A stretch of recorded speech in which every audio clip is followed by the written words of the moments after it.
Hi guys! Have you ever wanted to give someone a greeting card but you couldn't get to the store or you didn't have any money?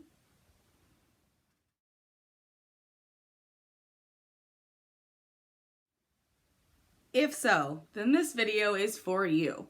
This is the do-it-yourself video of how to make a basic greeting card with materials you probably already have at home.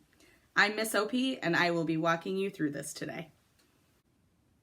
The materials you will need are paper, could be plain white paper or colored paper, whichever you prefer. You will need something to decorate your card with, maybe colored pencils, markers, crayons, whatever you have. You might also want to get fancy and add glitter or stickers.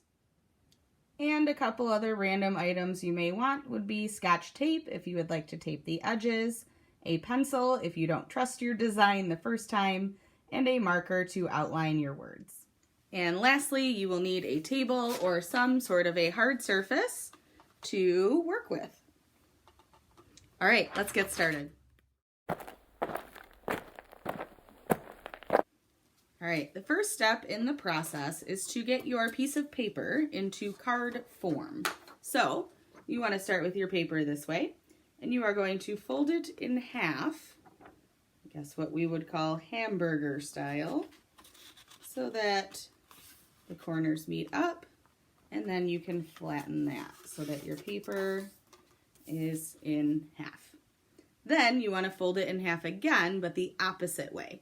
So I'm going to take the corners again, match them up, and crease the edge of the paper. Excellent. So then I have this folded piece of paper, which is going to become my card. I want to have the folded edge at the top, and the other folded edge should be the spine of my card, just like a book, so that it can open and close, and then you are ready to decorate. All right, the next step is decorating your card. We're going to start with decorating the cover of your card first. I am choosing to use markers. You may use colored pencils, pencil, glitter, anything that you have available, but you do want to make sure that the wording on the cover or the picture on the cover is large and gets people's attention. So this isn't the place to write your full message. This is just to say the basic statement, for example, happy birthday, happy Mother's Day, things like that. And then on the inside of the card, we'll focus more on the message. All right, so I have used my markers to decorate the cover of my card, which looks like this. And then the inside is still blank. Again, you want to make sure you have it facing the right direction. Now we're going to open that card up and work on the inside of the card. Inside the card, this is where you can put your message to whomever you are writing the card for. And make sure that you don't forget to sign it with your name once you have your message written on the inside. You can also decorate the inside however you would like.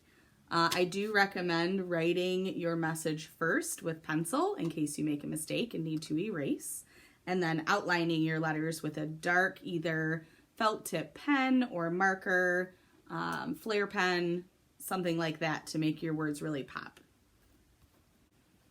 All right, so now I have written my message on the inside of my card. You can choose to use both sides of the card if you would like. I just picked one side to start with, and I wrote it in pencil first and then outlined it with a flare pen. Now I'm going to add a little bit of color and decoration. All right, so now I have added color to my inside text. So I have my front cover, and then inside of the card I have my text. It's all colorful and beautiful. Now, it is up to you if you would like to add something to this page. Sometimes it looks better to leave it blank. Sometimes you can add a picture or decoration or something like that. It is completely up to you. Once you are finished decorating your card, it is ready to go. You will then give it to the person it was intended for, and they will smile and be so excited because you made them something homemade.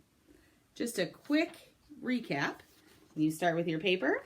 You fold it in half, and then in half again to get the shape of the card and you make sure it opens the right way. Then you think of what you want to say on your front cover and decorate that.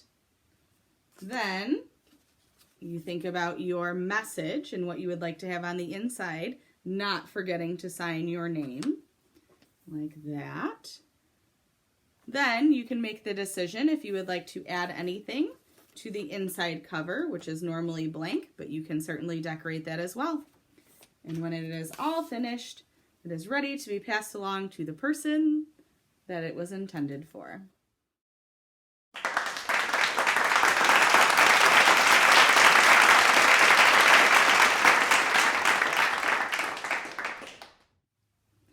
So the next time that you are stuck at home or can't afford the card you want to give to somebody, hopefully you'll remember this tutorial, my DIY video, and it will help you.